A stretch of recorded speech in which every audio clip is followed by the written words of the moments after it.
Hey guys, so today I'm going to show you a quick tutorial on how I achieve a super soft and fluffy wash and go using the Kinky Curling Custard. I did a video on this a while back, but I wanted to do an updated one just because it's such a great product, and I have been wearing my hair parted on the side and braided up because I got a new piercing, and so I still want to wear my hair out without it getting caught on the earring. So I'll just be showing you a quick tutorial on how I achieve this really cute everyday style. I have used the Giovanni leave-in conditioner, and I washed my hair last night and put the product in overnight, so I just kind of put it up in a bun and slept on it. And I'll be spritzing it with water with this spray bottle that I got from Michael's.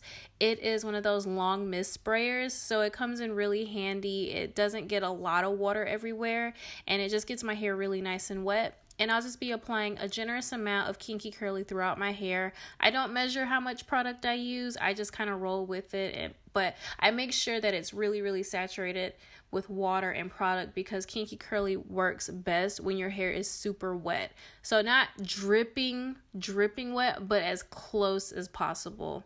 So enjoy the video.